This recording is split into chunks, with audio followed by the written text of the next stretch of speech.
ǹjẹ́ Olúwo ti ìlú Ìwó máa bọ́ nínú eléyìí bí? Ẹ wá gbọ́ onírúurú èpè tí àwọn obìnrin ń gbé Olúwo yìí ṣẹ́. Alright my people, welcome back onto this channel. Well, this is another strong one reaching us still on the matter. Yoruba Nation no going back. Exactly what it is, exactly what the people are talking about. Yes, my brother, my sister, this is another one that is actually reaching us. There is a very big trouble for Oluwo of Iwo land. My brother, my sister, what exactly is the problem of this man? Everybody has been saying the same thing against this man. In the first place, we have talked about the fact that we need to go our separate ways. Well, in case you don't know, this man is the Oluwo of Iwo land. His name is Oba Abdulrasheed Akanbi. And then as he stands, he has done a lot of havoc in Yoruba land. Either he likes it or not, we must tell everybody what he has done wrong. In the first place, in fact, why would you in the first place go to marry a Fulani woman? You are a Yoruba man, a Yoruba monarch. Marry a Fulani woman so that what will happen? So that at the end of it all, Fulani will now come to say they want to take over Yoruba land because their father is a Yoruba man. And before you know it, all these Fulani people, thank God we know their strategies. They don't send you. You are the one that want to go and get a degree. You are the one that want to go travel out of the country and make money. That does not concern them. Their own problem is as soon as you come back, they just want to collect your land and buy you. Yet this man called Oluwo have the effrontery, have the audacity to say he wants to marry a Fulani woman. Now he had married one. He had married one of them. At the end of it all, that one will start conceiving, giving him Fulani children in Yoruba land. Well, my brother, my sister, a lot of things though had actually been said against this man. He is one of the kings in Yoruba land that have been against the Yoruba people. In fact, he has been against the development of Yoruba land. These are the set of people that do not want Yoruba nation to stand, but God is bigger than them. Look at another one that he has done. In fact, a lot of people want to bẹ̀rẹ̀ sí ní ṣẹ́ ìpè. Ẹ̀yin èèyàn mi tí bá bẹ̀rẹ̀ sí ní ka gbogbo ìpè táwọn èèyàn ń ṣẹ́ fún Olúwo báyìí. Ẹ̀yin gan àánú àṣeyín. Èèyàn kan ló ń ṣẹ́ gbogbo àdúrà ìpè yìí fún. Kí ló ṣẹlẹ̀ báyìí ni pé Olúwo lọ sí Mẹ́kà. Bó ṣe dé Mẹ́kà nìyẹn o. Bó ṣe bẹ̀rẹ̀ sí ní ṣẹ́ ìpè ńláńlá fún àwọn ọmọ Yorùbá. Bó ṣe ń ṣẹ́ ìpè ńláńlá fún ilẹ̀ Yorùbá ló ń ṣẹ́ ìpè ńláńlá fún àwọn ọmọ tó wà ní àwọn ọmọ Nàìjíríà. Ó ní pé bí òun ṣe wá sí Mẹ́kà yìí ó pé gbogbo orílẹ̀-èdè láti different places ló ti ń wá sí Mẹ́kà. Ó máa ṣe o. Ó ní pé táwọn èèyàn bá ti wá sí Mẹ́kà páyé wọn ò tí ì dáa. Pé tí wọ́n bá ti wọ plane wá sí Mẹ́kà wọn ò lè ṣe rere. Pé because of that òun wá ń wọ ọlá Mẹ́kà tóun wá yìí. Bá ṣe ń bá yín sọ̀rọ̀ Olúwo wà Mẹ́kà. Owó náà òun lo ọlá Mẹ́kà tóun wá yìí pé anybody ní Nàìjíríà ní gbogbo Nàìjíríà tí wọ́n bá ti wá sí Olúwo tí wọ́n bá ti wá sí ìlú Ìwó. Pé everybody ní Nàìjíríà tí wọ́n bá ti wá sí ìlú Ìwó wá náwó pé wọ́n lè ṣe rere páyé wọn máa bàjẹ́ lọ ni. Pé tó bá ṣàti wà Nàìjíríà o tó jẹ́ ọmọ Yorùbá o tó bá ti wọnú ìlú Ìwó pé kò lè dáa fún ẹ. Bí àwọn èèyàn ṣe jáde síta nìyẹn o.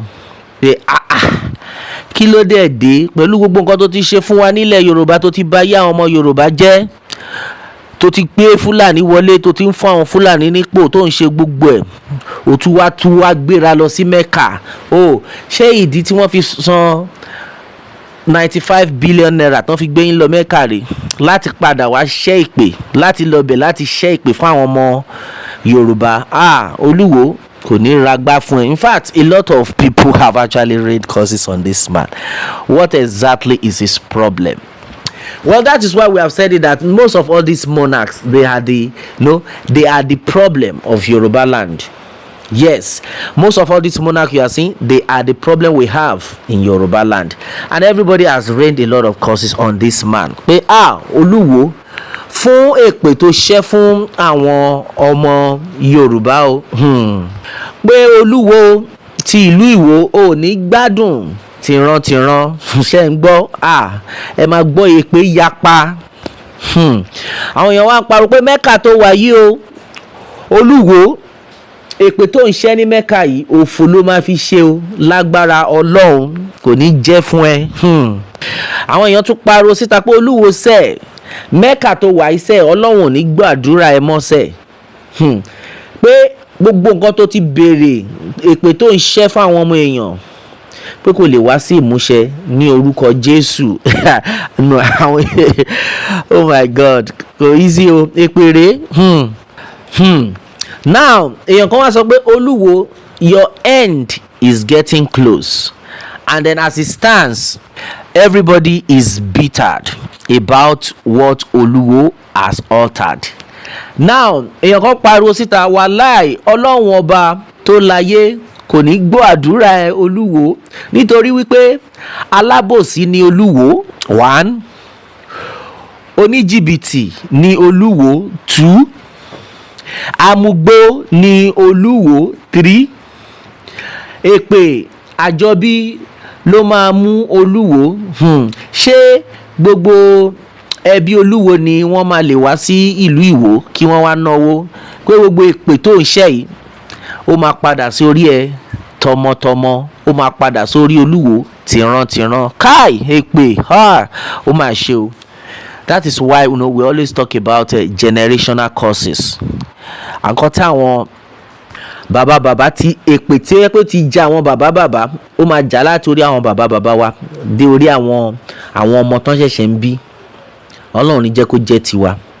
Òun ni nǹkan tí èpè tí Olúwo wá ń gbà sórí ẹ̀ tó tún wá sọ fún pé tìrantìran. Ṣé ń gbọ́ṣẹ́? Ara nǹkan tá à ń sọ nìyẹn. Everybody needs to be vigilant in anything you do in this life. You have to be very careful, irrespective of the position you find yourself. Not that because you are in one position of authority or the other, then the next thing you now start misbehaving, and you are forgetting that this life you cannot remain here forever. No matter what, lè gbé nílé ayé forever. Àṣélẹ̀ òun ni àbọ̀ wá bá o.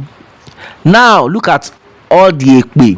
Ṣẹ́yìn náà ń gbọ́ gbogbo èpè tí wọ́n ti ń ṣẹ́ fún Olúwo àti àwọn ọmọ tó ń bọ̀ lẹ́yìn, àwọn ọmọ ọlọ́mọ tí wọ́n ò mọ anything, all because bàbá wọn kò ṣe dáadáa, all because bàbá wọn ìkà ni, all because bàbá wọn ó go against àwọn tó yẹ kó go against. At the end of the day wọ́n ṣẹ́ èpè burúkú fún máì, èpè yẹn kedere wọ́n ní kó máa ja àwọn ọmọ àti ìrandíran ẹ̀. Àwọn èèyàn ṣeré o, wọ́n ní pé nǹkan tó fi lè mú ẹ lọ sí Mẹ́kà tó lọ ń ṣẹ́ gbogbo èpè pé so gbogbo 95 billion naira tán kólẹ̀ tán ní pọ́n fẹ́ fi rán yín lọ Mẹ́kà, èpè lọ́n ní kọlẹ̀ ṣẹ́ lọ́hùn. Wọ́n á ṣẹ́ èpè fún gbogbo ìran Yorùbá pé tí wọ́n bá ti dé Mẹ́kà tí wọ́n bá ti dé Ìwó pé wọ́n lè ṣoríire, pé tí wọ́n bá ti dé Ìwó sẹ́ẹ̀ pé ayé wọn ò ní rójú, ayé wọn ò ní lọ́nà. But àwọn èèyàn ti wá sọ pé láyé gbogbo èpè tó ṣẹ́ yẹn o, tiẹ̀ orí ẹ̀ ló máa padà sí, kò ní jẹ́ tiwa. Àwọn èèyàn bẹ̀rẹ̀ sí ní pariwo pé ara nǹkan tá à ń sọ nìyẹn o, pé gbogbo àwọn ọba ilẹ̀ Yorùbá pé kò sí tó tiẹ̀ ready àti follow Yorùbá nation. Instead wọ́n kàn bẹ̀rẹ̀ sí ní fìyà jẹ wá ni. Ọlọ́run ọba ló máa gbà wá lọ́wọ́ gbogbo wọn. Hello my brother, my sister, this is one of the things that we are talking about. It's only Yorùbá nation that is the solution. Either they like it or not, Yorùbá nation, no going back. Exactly what it is, my brother, my sister. What more can we say? Meanwhile, my brother, my sister, let me have your own take on this one, and then remember to subscribe for more updates if you are just joining us on this channel for the first time. All right, thanks and God bless.